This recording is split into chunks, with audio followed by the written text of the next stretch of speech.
street, I would say 2 hours, and never get run over by a car. Just, and never get. A little Ken, a little Barbie, Yeah, Bobby. Yeah, that's right. and a little of the Orchids. Hello, everyone. This is W, aka William, host of the High Art on the Edge page. Today, right now, we are not going to explore Ken and Barbie. We are going to explore the wonderful indie pop sensation band, the Orchids. And the way we're going to do that is with a co-host of mine, online friend, and Nazario. You may be familiar with her work, Ask the Drummer podcast. You may have seen her at any concert in the world. And you may have seen images of her with all these amazing artists, musicians that she has kindly gotten to know over time. And we're going to hear some stories from Anne regarding those experiences.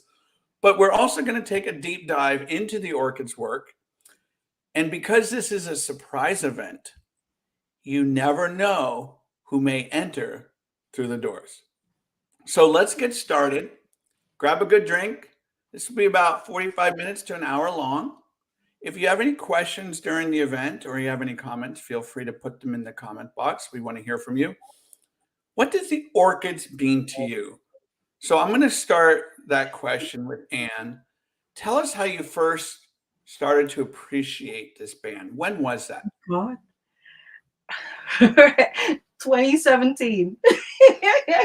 So it wasn't that long ago. Do you know, when I always tell this, that maybe I'm not the right person to do this because I haven't known them that long. I saw them for the first time when they supported the Railway Children in Glasgow at a venue called Audio. So it's there's three of them. So it's the Wendy's. They're amazing as well. So the Wendy's, I know the Wendy's because they're like, even though they're from Glasgow, they're like part of the Manchester scene, though, isn't it? So it's like, yeah, so they're like, it's almost like Manchester, the Wendy's. But anyway, so it's them. And then the Orchids. And I didn't know anything about the Orchids. I mean, I've heard of sort of like, because Filipinos love posting, you know, like rare, shall we say rare, sort of like indie music and things like that. So I did sort of like see some of the songs and stuff, but I'm not really that familiar with the music. But I was there because of the Railway Children, because when they got back together in 2016, I followed them wherever. I even went to Berlin to see them. So it's like they did between 2016 and 2018, they did 10 gigs. One of them was in New York. That was the first one, I think, which is just so like, because the major one was in Manchester in 2016. So I only missed 3 of the 10. So, but anyways, going back to the Orchids. So the organizers are like friends of mine. And then they told me that, you know, oh, I think you're going to like this. So I saw them. I was there very, very early. So I even saw them actually support, so like doing sound check. And then I thought they were doing sound checks. I thought, are they the Wendy's? And my friend said, no, the Wendy's are only 4 members of the Wendy's. But there were 5 of them. Yeah, 5 of them. I mean, it's like, you know, I'm originally from the Philippines. I don't know what they look like. I don't know what they saw like musicians. Even the Railway Children. I know Gary Newby because he's always sort of like part, you know, when you buy a record, his face there, like every bit of the highs. But the Orchids, I have no idea what they look like. Even the Wendy's as well. I don't know what they look like. But anyway, so they're that. I saw them. So the Wendy's were awesome, and then the Orchids turn, and I was just so like mesmerized because first of all, James Hackett's voice, it's just absolutely amazing. When they did the one thing that really sort of like stuck in my mind was Love Child. their song called Love Child. I don't know if you're Yeah. familiar. So So, so that's go so ahead. I, so when they were doing the set, I didn't know any of the songs that they were playing because I'm new to them really.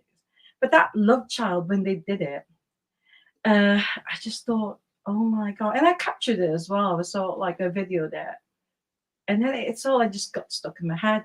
And then of course after the set, I asked for a set list, and then so like asked for photos and things like that. And they were all nice, really, really nice people. But the one thing that I remember from that gig, James Hackett is just so cute. He really, he really is. He was just so like, and then with this so like soft, young, like heavenly voice. Yeah. Yeah, I was just so like staring at him. Oh my god, he's so good, so like cuddly. He's such a nice, so like nice person. But anyways, yeah. So after the gig, I bought this. This is my introduction Nice. to the Orchids music, which is striving for the laser perfection. But do you know what? I thought this was the best of. I think every album of the Orchids, well, no, not this one, because this is actually the best of. But the Right. ones that I've got, even the new ones, they all sound like they're the best of because they're all such amazing songs. And this as well. And the current one, which is the dreaming kind,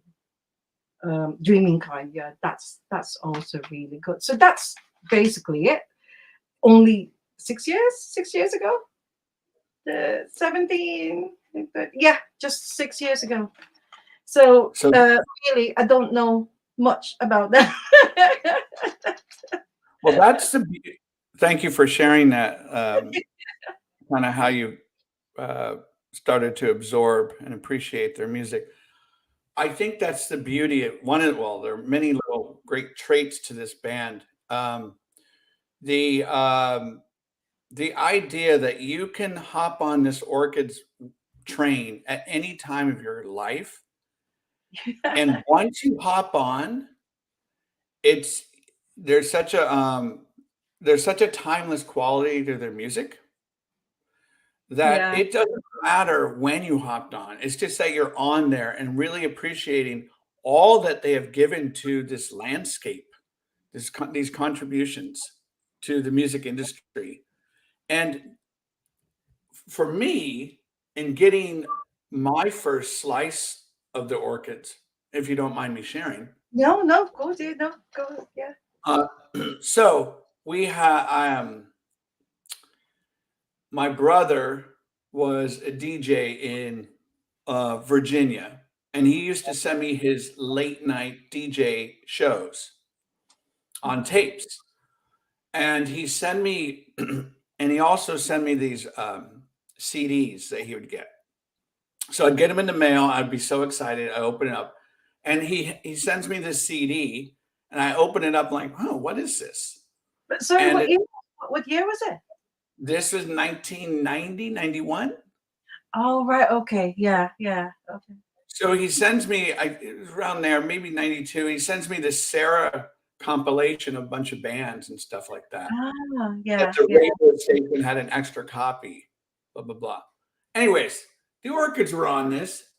And I just, you had mentioned earlier James' voice. There was something restful, peaceful, calming Heavenly. in heaven. Yeah, very warm voice, along, of course, with this beautiful jingle jangle sound that we come to know and love. Oh, And there's dreamy a as well is another one. Sorry, yeah, dreamy yeah, is yeah. him. And So yeah, I think for me, when I first heard Underneath the Window, right? Um, Underneath the Sink. When I first heard that, I remember, it was one of those songs like, oh, I'm going to play that again. Oh, I'm going to play that again. And it just kind of gets in your pores of your skin. And that to me is kind of the angle and approach I want to talk about with this band. But before we dive into a little bit of more discussion, we have our first surprise guest here. Yay! Shall we? Sharp. Hello. Sharp. Hello, Keith. Hey, Anna, how are you? Long time no see, Anna. I no see you. That's right. What, like 24 hours ago? So Anna was in my pub quiz team on Sunday. After at the end of Glasgow's pop. So yeah, we saw Anna quite a bit over the weekend. It was a great weekend, though. How's the Sharp, how are you? Yeah, I am up in the Highlands of Scotland in the Outer Hebrides, so I wasn't sure. The internet's a bit ropey up here, so I've had to go to our cousin's house to use the internet there, and I was right down the other end of the island, and I was stuck behind a herd of cows.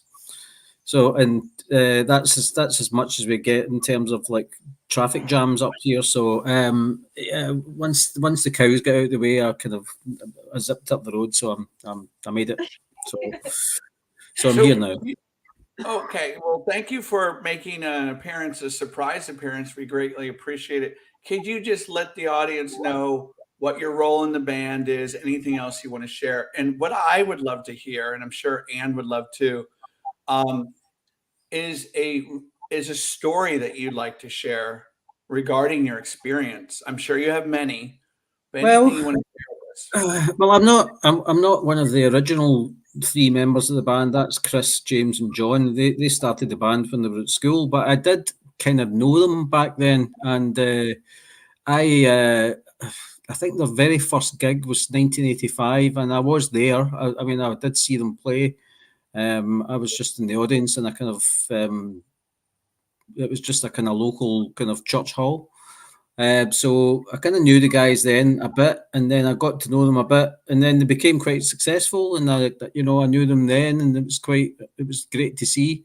So I never dreamed at the time that I would end up being in the band, but basically they took a break for a few years, and then maybe about 20 years ago now, they had decided to get the band back together again, and by that point they needed a new guitar player. So yeah, I'm happy to step in. So was that in Penlee, that local gig?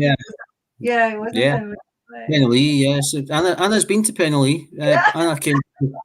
Anna came to Glasgow, and Chris and I showed her around Penlee. And I think you're probably the first tourist ever to come to Glasgow and look for a tour of Penlee. So yeah, the home of the Orchids. So, Keith, thank you for giving us a little bit of your background. Much appreciated. Can you give us a really clear narrative story? Just being in a band, it could be a concert, experience. It could be a recording experience. Anything that kind of stands out in your mind? Well, I mean, it's like I say, it was kind of quite strange for me to have been to have known them and to have been. I was a fan of the band anyway. I would have liked the band even if I didn't know them. They made great records back in the day. So it was kind of quite surreal when I actually ended up playing with them. And when we started again, it was really just for fun. We just thought, well, let's just have a little jam just for something to do. And before we knew it, we'd recorded an album. And then my first gig with the band was in London. So that was quite nerve-wracking. And then a couple of months later, we were playing in Barcelona, the Primavera Sound, and then a year later, we were playing in New York City. So it was quite incredible, really. Just the first handful of gigs I did were kind of London, Barcelona, New York. So to have gone from just being a fan to actually playing with them was just dream come true, really. Yeah, and here we are. So Anne and I will continue our conversation about why we appreciate the band, but what is it about being in the Orchids that you truly embrace and really just respect? What makes that chemistry? Well, good songs. It's first and foremost. I wouldn't say that we're not we're not like really, really brilliant musicians or anything. Really, we can all play to varying degrees, but it's all about good songs. It's mainly James, although we all chip in with musical ideas, but James is probably the one who's brings it all together. And without good, I mean, there's been lots of good bands over the years who may not have brilliant musicians, but as long as they have good songs, right back to likes of Orange Juice, who are heroes of ours. When they started out, I don't think they would be very accomplished musicians, but they had great songs right from the start. So it's just the fact that James is able to kind of come up with these great songs, and he can still do it. So it's just a dream to be in a band with, and to have those great songs. Yeah. And can you hold up the Lyceum? Do you have that CD? Oh yeah. Which one? This one. Oh, is that the is that the one? Or I don't. It's got no, the. I don't think I have that one. Okay, I'm just gonna play a quick tune here from this, and then Keith, I'm gonna ask you a question because I know you weren't in the band at this time, but I do want to ask you a question about when you perform on stage, playing some of these older songs, and you having to learn. I mean, wow, Yeah. learn some of these songs. So I'm gonna play this one. Here we go. Most of the people.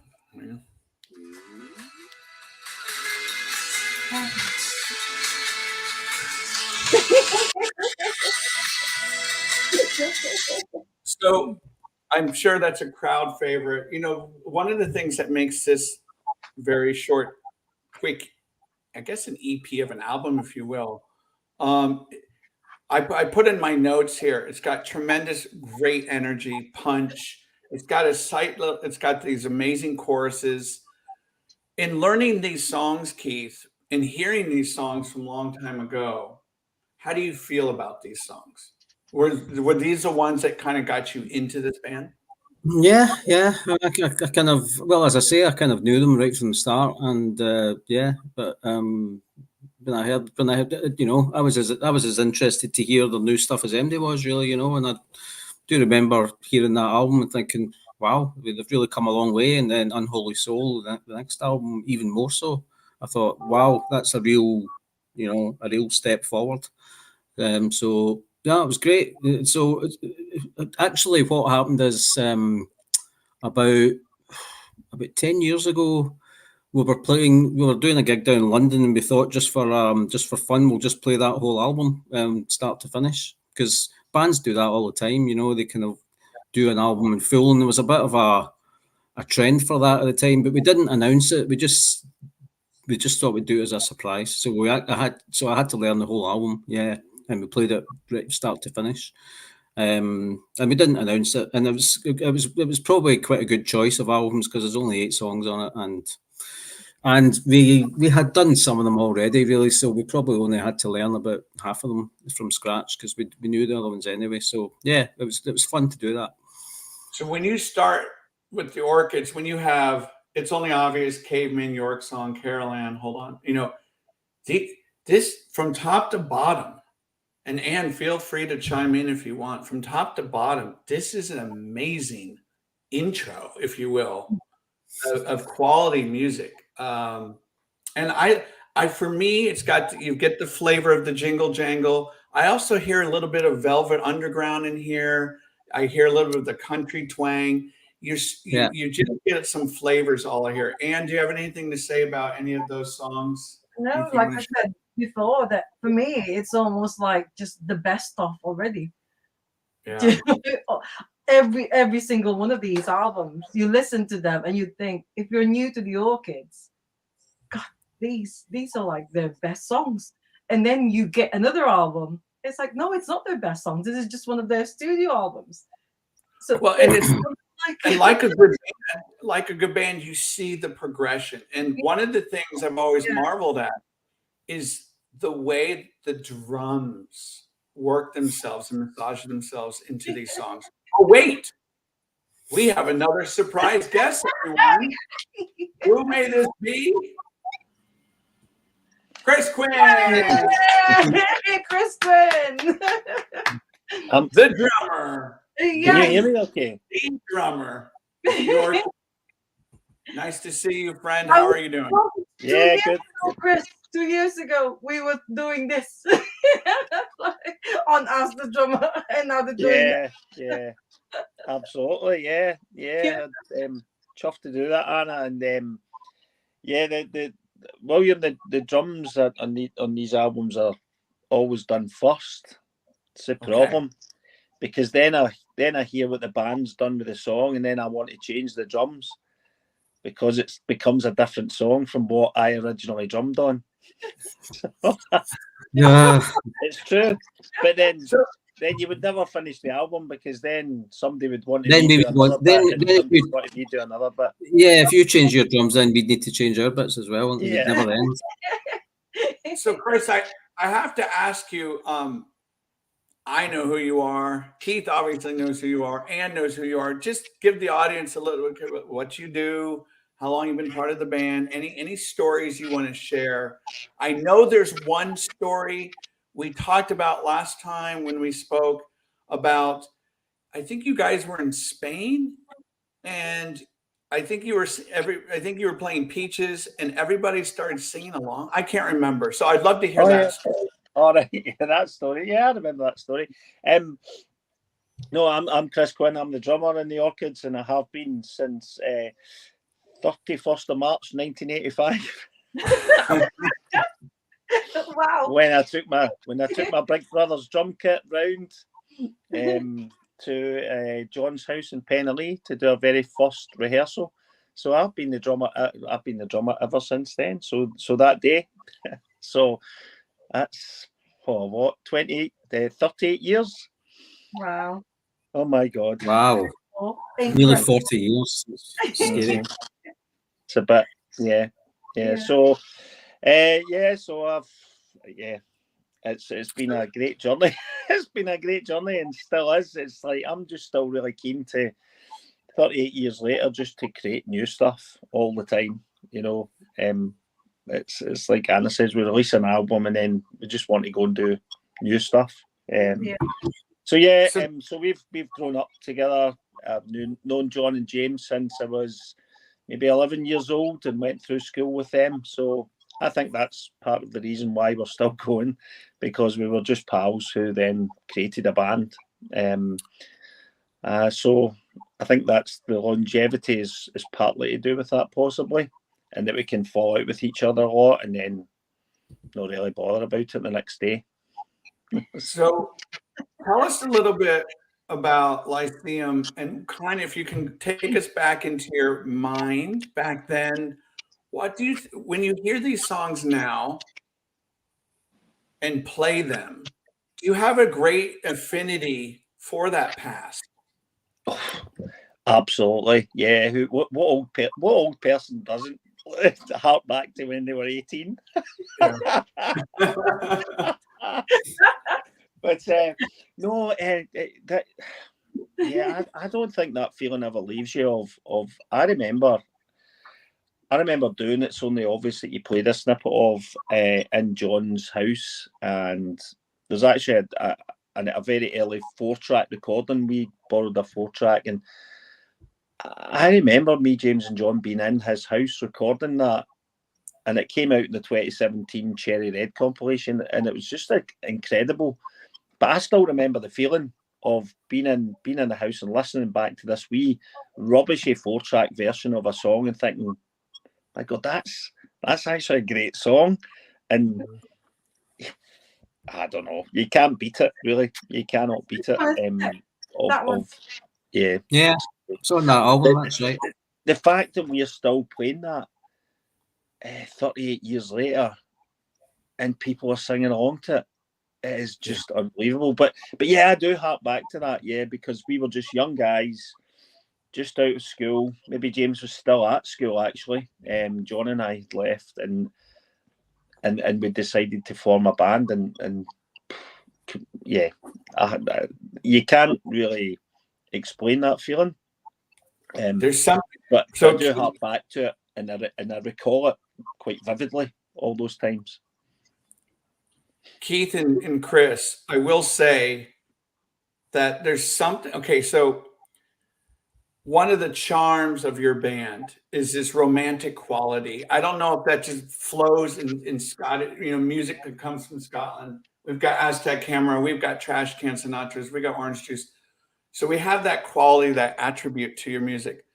But I will say, when you hear some of these songs, there's something a little different and off from the quintessential indie jingle jangle. Would you say that's true, Anne? Just something that makes it a little unique. Yes. Yes, it is true. Yeah, And it could be just James's inflection of some of the songs. It could be Yeah. some of the pacing, the tempo that you use on the drumming, Keith, and the guitar work. I mean, these wonderful bass hooks.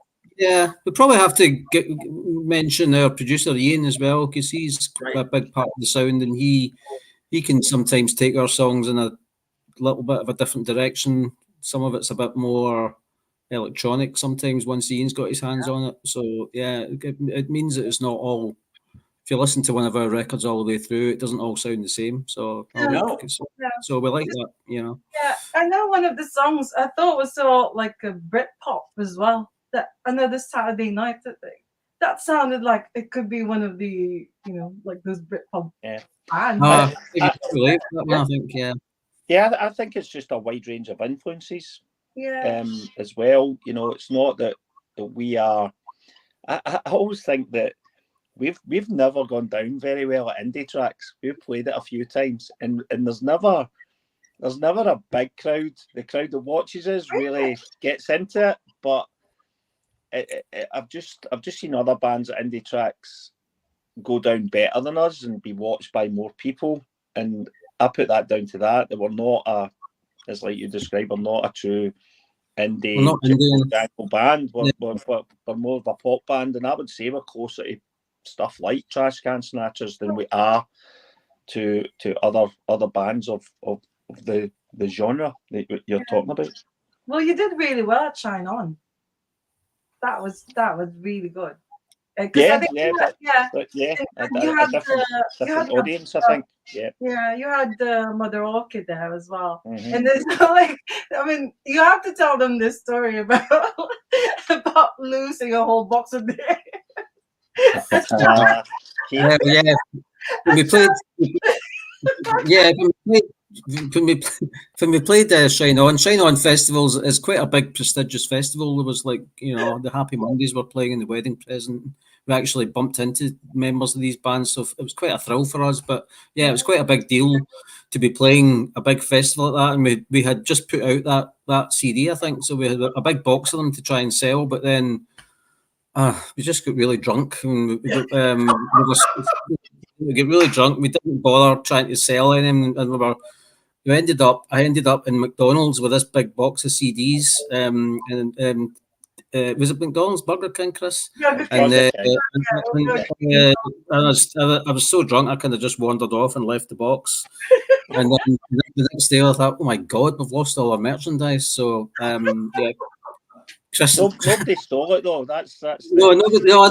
Nobody even wanted to take a free one. So we got it. So sheepishly we had to go back to the kind of office and it's in a kind of holiday campsite, and sheepishly we had to kind of turn up in the office the next day and say, yeah, we left all our CDs in McDonald's and we got them back. Yeah. I bet you're not the only person that's done that. Oh no. No, I don't. There weren't many sober people at that festival, really. Hours. Anna, I don't think so.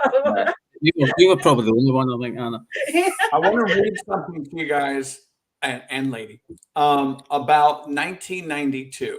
Okay, so I was just finishing up high school, but I want to read some albums that came out this year, and I'll make the transition. All right, so we got Aphex Twins, we have Alice in Chains, Dirt, PJ Harvey, Dry, one of my favorites of all time, Beastie Boys, Check Your Head, Pavement, Slanted and Enchanted. Okay, so this is 1992, which some say is one of the most incredible years for releases, always up for debate. Then we get this album called Unholy Soul. And for a lot of people, I imagine for a lot of Orchids fans, this is kind of the album that really solidified or started that rabbit hole journey. I want to ask Chris, take us back to Unholy Soul. What was the mindset? What were you guys trying to, what was your approach with this album?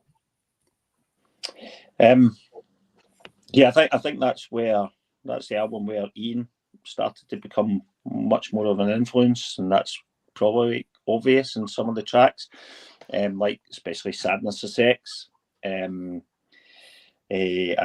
some other tracks on that as well. So yeah, I mean, I think the writing process had been ongoing.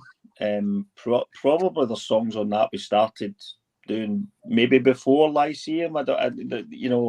It wasn't like we finished Lyceum and then started writing Unholy Soul. It was probably just maybe songs that we didn't do for Lyceum. I can't remember exactly, but it did take a while. It always does with the Orchids. But the feeling about that was that we'd started to become a proper band, and that yeah, maybe we could maybe do something here. Because we had a launch party for it, and people came to the Total Studios and to review it and listen to it before it came out, and we felt it was quite an accomplished album. I think we felt at the time, and thankfully some of the music press agreed. I don't know if it's our best-selling album, but it did sell okay for us. We could go and buy new guitars and new drum kits and things. So it began to feel a wee bit more serious, I guess. As serious as the Orchids could be. Yeah. I've got a question for the Orchids. I mean, who come up with the title? The titles of the songs. I mean, it's like it's mostly James. I mean, he will have working titles for most of them, and then we'll just be using them, and then James quite often comes up at the last minute with titles. So, unfortunately, that confuses Ronnie, because Ronnie can't remember what any of them are actually called. Yeah, so we have to explain to Ronnie. It's that we used to call that. Oh, right, that one. Yeah, okay. It's quite hard to remember. The music confusing. I thought it was like, "This is your song." I thought it was the song with the title. A lot of them don't have the song title in the lyrics. Yeah, You're like New Order.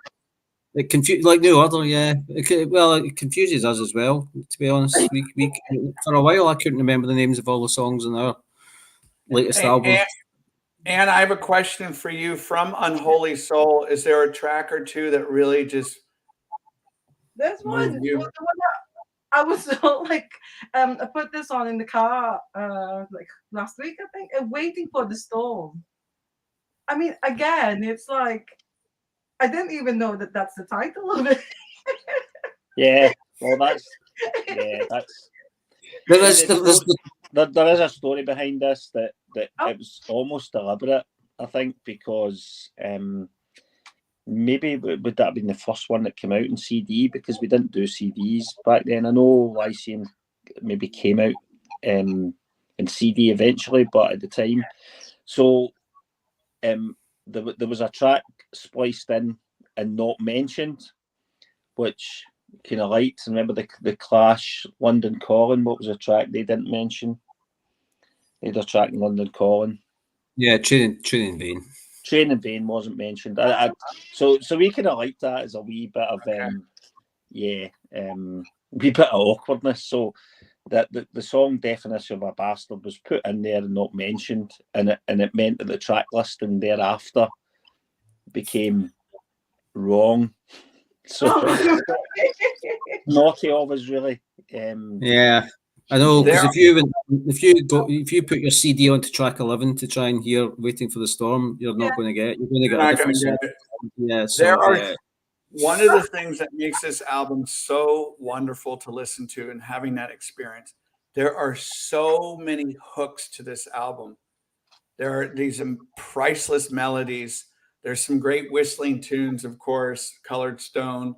I will be very honest with you. I've never said a harsh word about this band, and I'm going to say it right now. It has one of my favorite songs of all time, and it is this one. This is Long Drawn Sunday night. Sunday night. Yeah, Sunday. Yeah. I've got a story about that. So here's hold on a sec, Chris. So here's my beef.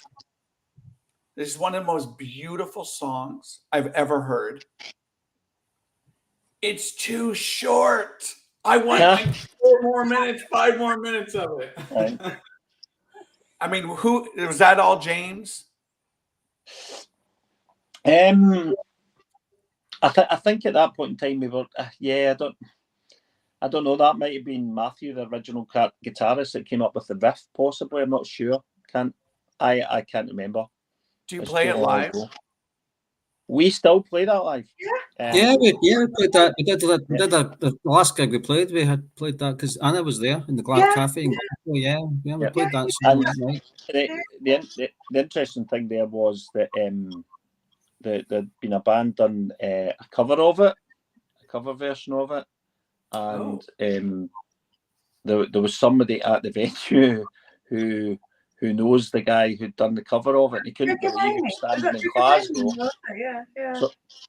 So he was messaging saying, "I can't believe it. I'm standing in Glasgow, listening to the Orchids doing Long John Sunday Night." I think he played on it. He was in the band. Yeah, there was a guy called Ricky Mama who's in the Brian Jonestown Massacre, and he was at the gig, and he said, I was in the band called Mellow Drunk, an American band, who did this cover, and I was like, "Yeah, I've heard that cover." Says I was in that band, so he played on it. Yeah, it was quite uncanny. It was quite a strange. He was standing going, he couldn't believe that we were playing it.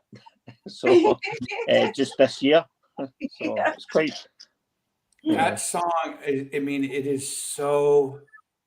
It's just so beautiful, and that's the best way I can describe it. It's just like, it's just that sound. It's like you're sitting next to a warm fire. You know, we can come up with any imagery you want. It's just that's my only.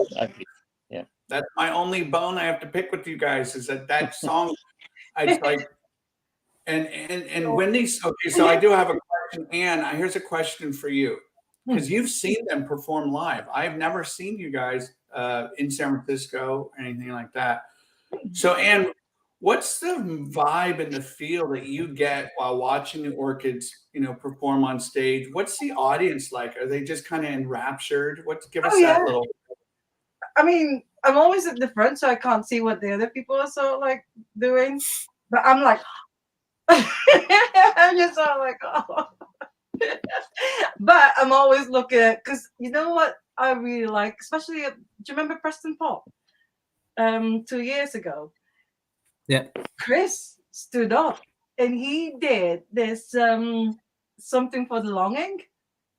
Yeah. And he was absolutely amazing. He was giving his all and everything. It was like, but unfortunately, I didn't capture what he was doing because somebody else was sort of like in front of me. I think it was James was sort of like blocking him or something. But anyways, it's always like, I think behind me, people are dancing. There are people dancing. But because I always wanted to be at the front, so I'm more just sort of like concentrating on what the band members are doing, rather than what the people around me or the others or like fans are doing. But I think people are always dancing and singing. Pardon? I think people are always dancing and singing. Yeah.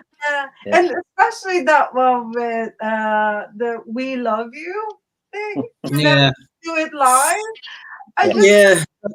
We didn't used to always play that one, but we play it quite a lot now because we discovered it's quite a good one to get a little sing along going to. And then we kind of, Chris just hits the bass drum, and then we kind of clap, and then people sing along. So it's quite good to have a bit of that, I think. Yeah, Bit it's of kind of like at the turnaround when you sang "We Love You," and that was I think the end one. That was the last sort, like, and it's almost like, oh, the man sort like love us. So, Chris, tell us about this song and this story, Peaches.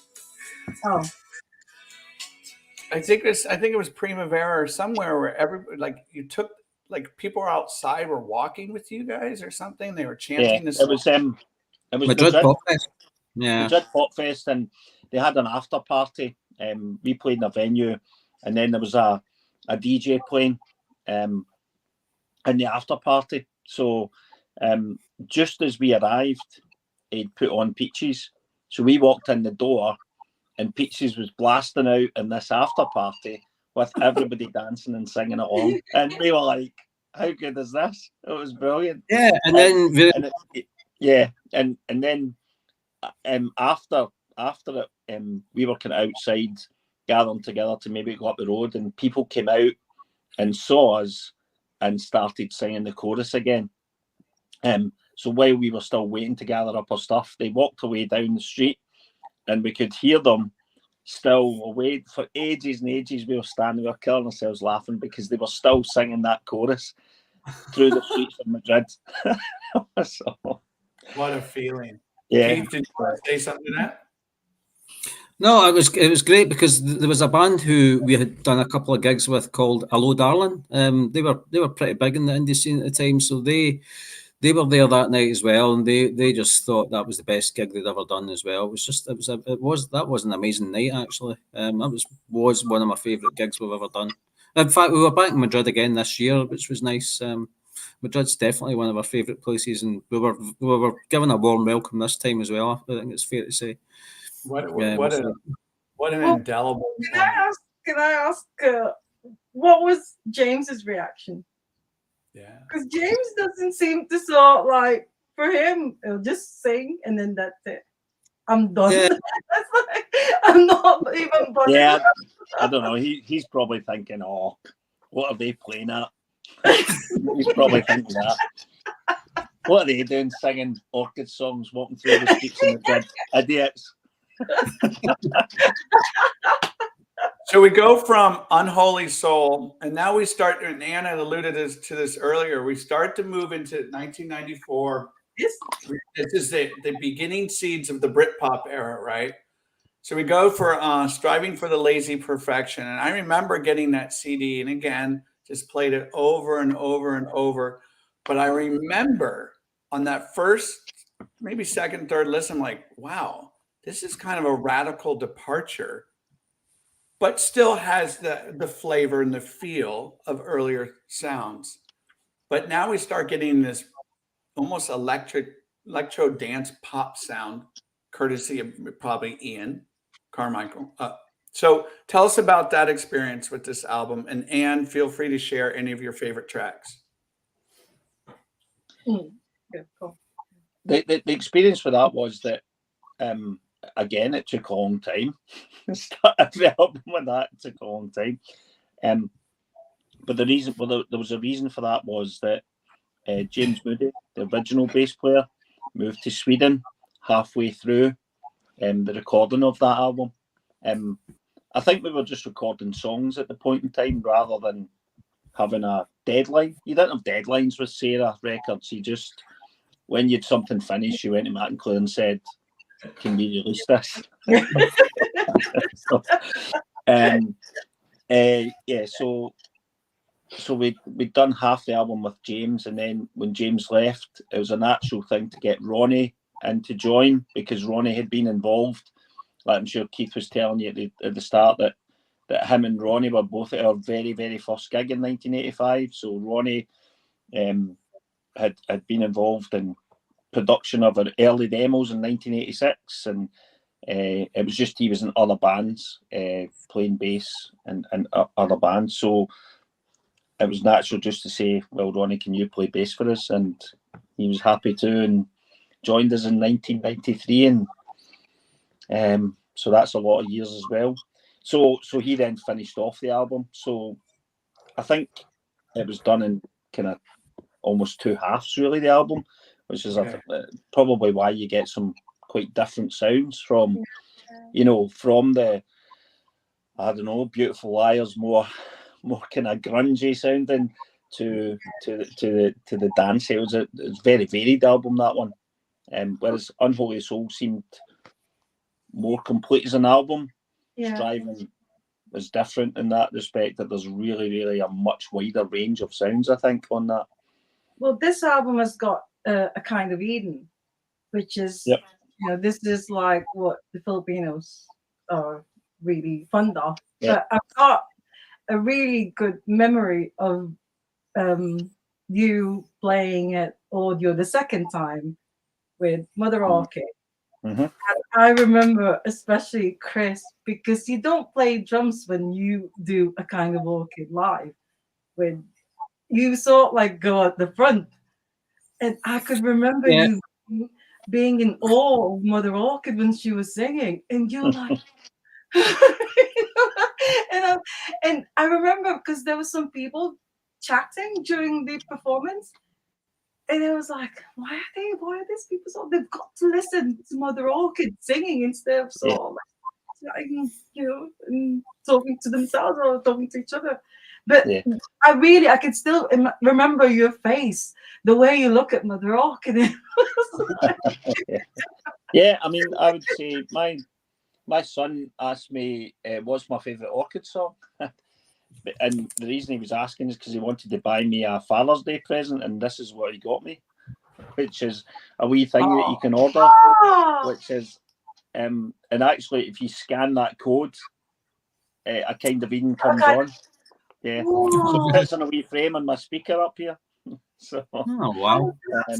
So I think, I don't even play on it. No. You just sort of like go like this, and then you look at Mother Orchid singing, and Mother Orchid's Pauline is obviously Pauline Hines is to give her a proper name, but she does. She doesn't play with us very often, but obviously when she does play, that's a highlight, And we've had a few gigs where we've tried it with James singing, but it's really got. I think we've realised Pauline has to be there really for us to do that song. Yeah, and even Love Child, my most favorite song as well. My most favorite, the Orchid song. It's always better when Pauline, when she's there doing the. Pauline's the kind of icing in the cake. Yeah. So with this album, like I said, it's got a smattering of like a little bit of, if for lack of better terms, it's got definitely got some disco, it's got some pop, it's got some electronic, it's got some orchestral sounds. There's just a lot of cool things going on. And I think people, do you remember how this album was received by Orchids fans or the press? Do you remember? I feel like it's a misunderstood album. It got good reviews. We keep talking about Sarah Records and their relationship with the music press, but I don't think we got too many really terrible reviews. I think we tended to get quite good reviews, but it just wasn't backed up with sales.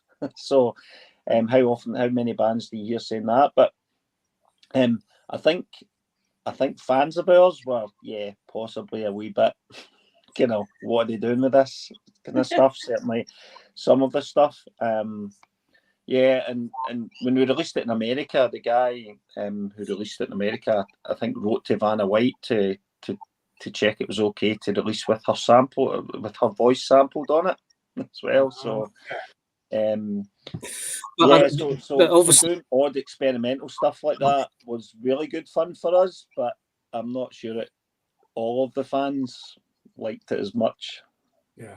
And you had a bit of bad luck around that time, didn't you? Because I remember because we were hanging out with you, and you were going down to do a big showcase to launch it in London. Then the van crashed, and a couple of the guys ended up in hospital, so that delayed things a little bit. And then I remember James also broke his leg playing football, which kind of complicated matters a bit as well. So it seemed a bit kind of just cursed, really, didn't it? All that. I remember that at the time. Yeah, that was just after it came out, so we didn't get to promote it as much as what we could or should have. And then that was really that summer after that was really when we kind of called it a day for the first time. So just in the interest, go ahead, Anne. I've got another question for them about this album, because I think this is a reissue, so it's got extra tracks in this one, and there's a song called "The Letter," and I found out only last year that it's actually an Alex Chilton song. Yeah. Oh yeah. Sorry, I thought you were good. Yeah. Yeah, and I'm so like, who's doing the almost like a deep voice? That's Ronnie. Ronnie Bowen, the bass player. It was Ronnie's voice? Yeah. Oh, yeah. God.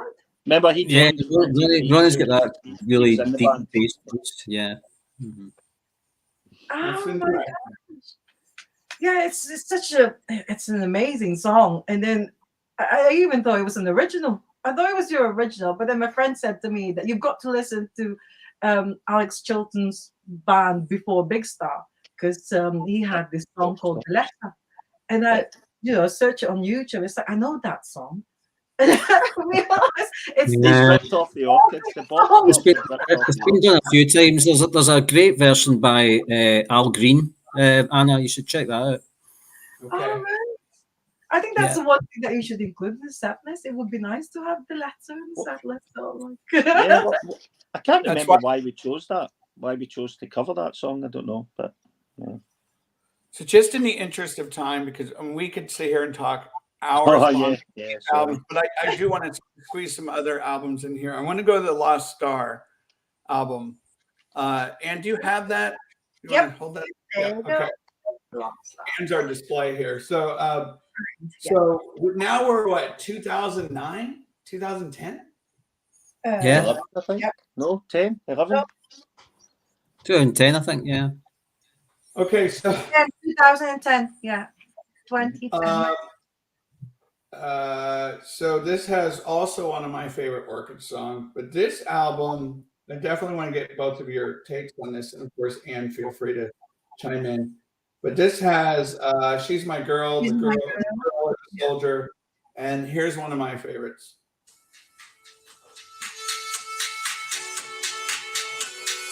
I mean, how do you just the way that you move? The way that you move. Yeah. They played live. They played that live. You move? No, we've never done that one live. No. I don't play on it again either, so Keith can tell you about that song. Well, I don't play it much either. It's quite an electronic one. No, it'd be quite hard for us to try that one live. I think we've never done it. Well, I picked that because it's so radically, maybe that's too strong of a word, but it's very different from what other people perceive your music to be. And that's what I love about your music. You bring in all flavors of sounds. And we have someone here that wants to join us, but we'll see. Well, we'll see if we can. I'm not sure. The device isn't connected yet. Okay, so tell us about the Lost Star. Anything you want to share? See the way you move, just talking about that song, I always thought if George Michael had released that, it would have been a massive hit. It just had that feel to it. If George Michael could have done that song, that was my thoughts on it anyway. But yeah, I mean, I think it was another one where the previous album was quite stripped down, and we thought we were back. We recorded with Ian again. This was the first time we'd worked with Ian for a while, and that whole influence of Ian's came back, and he made some of these songs sound a bit different from each other, like and Where He Moves, definitely an example of that. But it was a really good. We thought it was a really good collection of songs, and it's one of my favourites actually. Yeah. That was released as single as well, wasn't it? The one. Yeah, we did that as a single. That's the way it was. Yeah. That's right. Yeah. We did a 7-inch single. That's right. Yeah. The Girl on the Shoulder is one of my favourite Orchid songs of all time. I just love that. although somebody was trying to say there was a tuning issue on one of the guitars on that recording, but yeah, that's one of my favourite songs that we've done. The Girl on the Shoulder. I love that song. Yeah, me too. Yeah. Can you guys talk to us about the harmonies?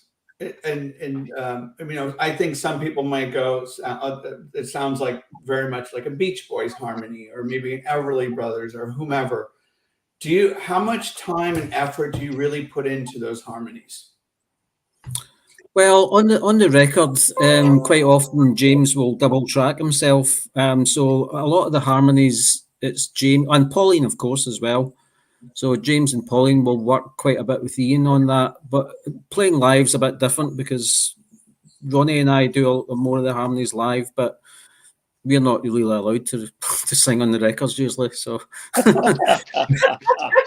well, see, talking about harmonies, actually, Keith, there's also a wee story about that, because we would home record a lot of the instruments, but the vocals would always be done in a studio at the end of it.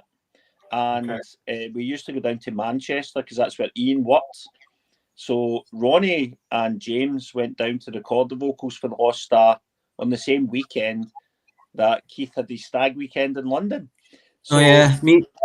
So me, Keith, and John were down in London while Ronnie and James were in Manchester recording the Lost Star vocals. And John and I DJ'd at a nightclub as invited by the Orchids DJing. So that was a good weekend. That was a busy weekend, for everybody, So we do spend a lot of time on the vocals. Like we went for the last album we did, we spent nearly a week in a studio, and it was almost entirely just doing vocals with some percussion and some overdubs, but mainly it was all just concentrated on just doing the vocals. And it was really just percussion and wee bits of guitar were being added when James needed a rest or Paulie needed a rest, because they couldn't keep singing for hours and hours and hours on end. So so the vocals, there is a lot of time goes into the vocals, So with the Lost Star album, oh my God, I could be here forever talking. I'm so excited about this stuff. So with the Lost Star album, was that a challenging album to make? Or did things seem to flow now? No, not particularly. No, it was quite we seemed to have quite a lot of good songs around that time, and it was quite a enjoyable process. It's like Chris saying, probably all of them have been done over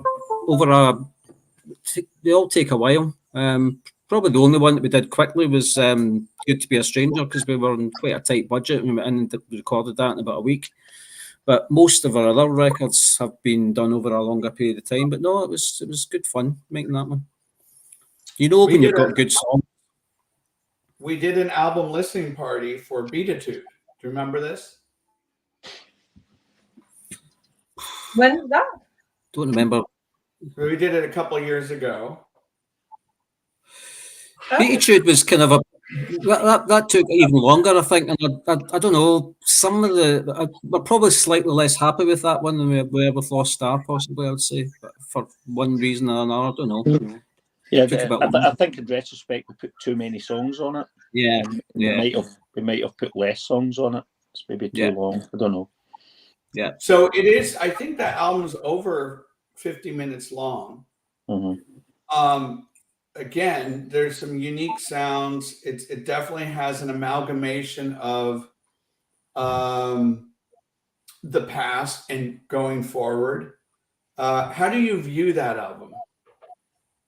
We're not 100% happy with it compared to the previous one. It did, as Chris says, it's maybe too many. It's maybe too long, and just maybe a bit too diverse, and it's a little bit like Striving in that way. It's maybe just a bit doesn't hang together as an album quite as well as some of the other ones, but it's got some good songs on it though. And again, we had a bit of an issue after it because we never really got to go out and play gigs when it came out. I think we did one gig, and then again we had to take a little bit of a break. John wasn't well for a while, so we kind of didn't do anything for a couple of years after that album came out. So yeah, it's a little bit like, it's kind of a bit like the same situation with Striving all over again. It Almost, yeah. didn't quite get the kind of push that we could have given it because we weren't able to, and because of that, it disappeared a little bit. So yeah, it's a shame. It's got some good songs on it though, and we still play a few songs from it live when we can. What songs would those be? Do you know? Well, we do Hey Sometimes quite often. That's probably our favourite one off it. We've done Away to You. We've done Something's Going On. Yeah, some of the other songs would be quite hard to carry off live. I think it's some of the more produced ones. It's quite hard for us to carry them off just as a 5-piece band. Yeah. But I remember playing Hey Sometimes at Primavera before. I mean, it would be before we recorded it, and you could tell by the crowd response that it was going to be well received, that song. So we always knew that was going to be a good one because we played it that night, and I remember the response to a brand new song that nobody had ever heard before was really, really good at Primavera. I've got another question. How do you come up with a set list? Because you don't just play a set list. I've seen you different things. Yeah, but there's a few songs that we pretty much do most gigs because we know that people like them. I don't know. Sometimes we sort of take turns in doing the set list. Probably Chris and I are the ones that mainly do the choosing of the set list, though, would you say? Yeah. Yeah. The other guys are just kind of like, You'll say, no, it's your turn. You choose what we're going to do. And then we all argue about it, saying, why have you chosen that? Or why are you not doing this? I want to do this. When you build your set list, it's about the audience. Chris and Keith, when you create the set list, are you really thinking about a vibe and a mood? You know how some shows, concerts, it builds and swells, and then it kind of has the middle where it kind of brings people to a calm, and then it builds back up again. How much emphasis do you put into that? No, definitely. That's what we do. We try and stop. We start with a few bangers and then maybe slow things down a bit, and then we do the kind of old favourites towards the end. Yeah, so there's definitely a flow to it, depending how long it is, because some of our sets are quite short, so we just have to just bash it out. But when we play a bit longer, there's definitely a bit of ebb and flow. Yeah. And I think it also depends on the venue as well, because you did a different set at the Glad Cafe because you don't have your proper kit there at the Glad Cafe. So yeah, that was quite a different gig for us because it was quite stripped out, and we did quite a different set of songs that night because it was we were supporting our friend Mark Tranber, and his music's kind of atmospheric instrumental, so we didn't want to be kind of like doing this kind of rocking out before he came on. It just didn't seem right, so we thought we'd do quite a low-key thing. So yeah, it was enjoyable though. Yeah, which is why we did Long John Sunday night. Yeah, that's I need to see. So there is a lot of there is thought and effort goes into it, but we always end up with, there's always songs that are always in there, always that we can't be allowed to miss out. So we're gonna go ahead, Keith. No, there's probably about 10 songs that we could probably just play without even thinking about. So, it's just easier for us if we play some of them because it'd be too hard to do a whole set of songs that we didn't know very well, So some of it just picks itself. And then we kind of always like to try and do something that we haven't done before. If either it's one off the new album or maybe a really old song that we've never done. So one way or another, we like to always at least try and attempt something that we've not done before. So we're going to wrap this up with our final album, last year's album, Dreaming Kind. And I had a record player in my classroom last year. And during certain times when the students were just in groups doing really cool projects, whatever, I'd play this album. And once in a while, one of my little fifth graders would get up and they would just kind of lose themselves and just kind of start dancing around. And it's such a great album. It's a I don't want to say welcome return. I mean, it's been a while, but I imagine there's just something really fun about this album. And I love, and Anne, feel free to chime in with your opinions. I just love, there's a particular mood that carries all the way through. And it's a wonderful album. So, Anne, what are your thoughts on Dreamy? What the track that I'd really like them to play live is "I Don't Mean to Stare," but they've never done that. Because the video of that song, I just love it so much. I think I remember asking James, "Are you not gonna play that? I don't mean to stare." He never told us that, Anne. He never told us that. I would have said, "I will play it." It's just such a good song. It was like, and that was in that compilation album as well. Yeah. Yeah. So, how do you guys feel about this album, Dreaming Kind? Oh yeah, we love it. Yeah, it's kind of that took the longest out of all the albums because we had COVID in the middle of it. You know, we had to shut down for 2 years pretty much. We had recorded quite a bit of it before COVID, and then a year. How long? A year and a half, and then Yeah, we booked the studio 4 times. I think cancelled the studio 4 times before finally getting in to do it, and it was a wonderful experience just for the first time in years for all of us, including Pauline and Ian came over from Barcelona. Just being in a house for a week record, unbelievable. Just experience to do that. It was amazing, and we're really proud of that album. It's it could be our best album ever, to be honest. And different people have different opinions. Alone, you're really enjoying. You're really enjoying recording, being together again. And you dancing, Chris Dad dancing, that's called. Chris was saying that they concentrated mostly on the vocals, so it meant James and Pauline were the busiest, and Chris and John and I were just basically sent out to buy food and make the dinner and things like that, and then we sat out the back drinking beer. So it was a holiday for us, which occasionally we had to go into the studio, but I think Ian and James and Pauline were a lot busier than the rest of us were probably. And I know James isn't. Yeah, I think James' voice hasn't changed.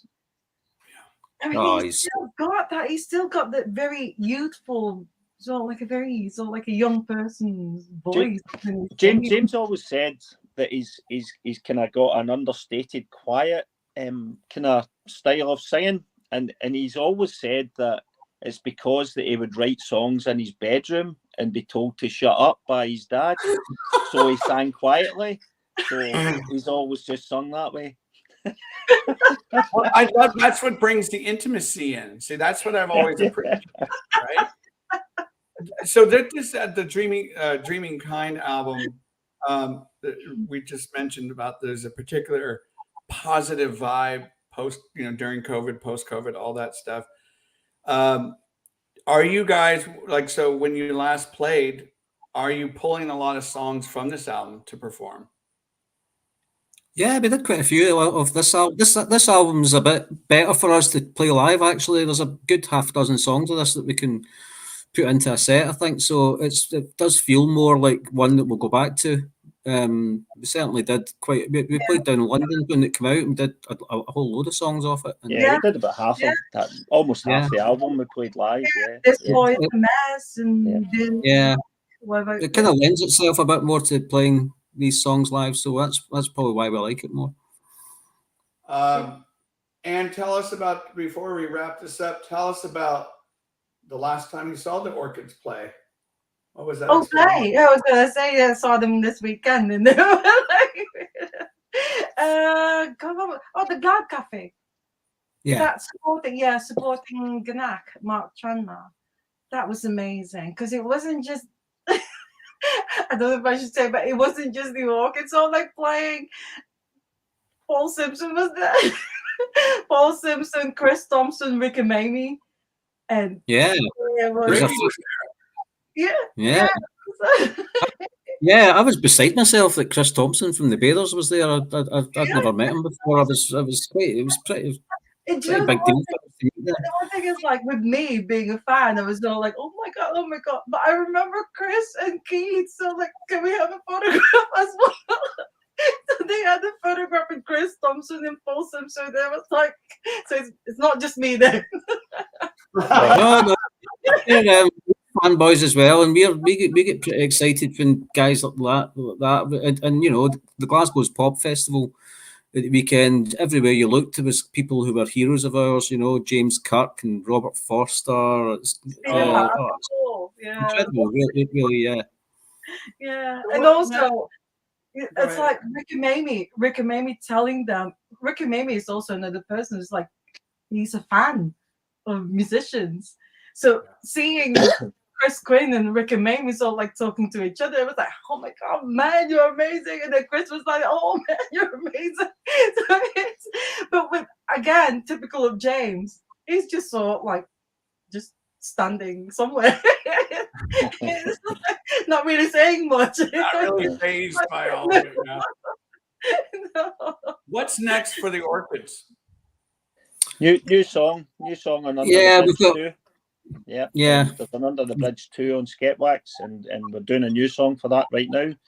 And we're rehearsing and writing some new stuff.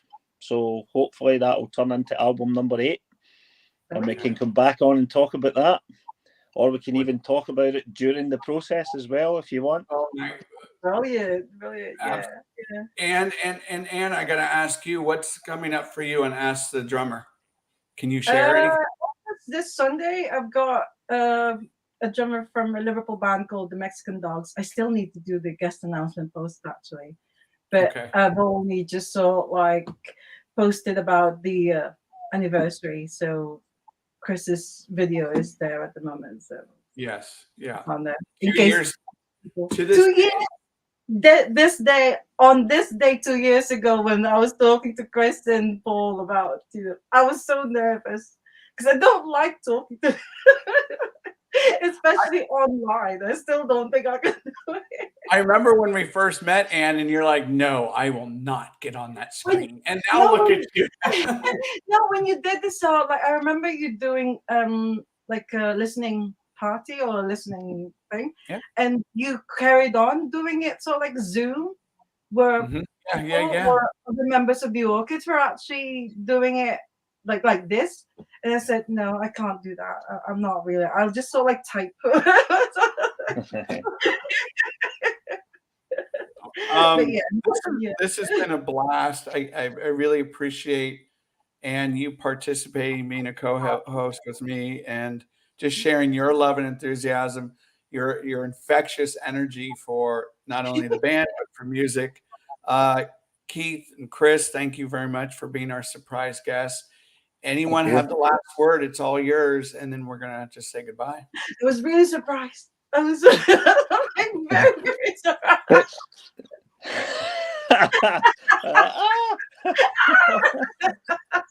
So no, just a big thank you to you for your support, to both of you actually, because your support is phenomenal, and we really appreciate it. So thank you very much for doing this, and it's been really nice to chat, and available anytime. Hopefully, I'm just really sorry that more of us couldn't make it just because of the circumstances, and then Ian and Pauline had to pull out, so. So yeah, I hope it's been okay just speaking to Keith and I, and you got enough info from that. Amazing, yeah, amazing. Keith, do you want to share anything? Give you the No, final again, I'm the same. I'd just like to thank you both. It's so nice to have people out there that are interested, and really appreciate it, and hope to do it again sometime soon. Oh, I've got one final question for Keith. How did the fishing go? How did the fishing go? I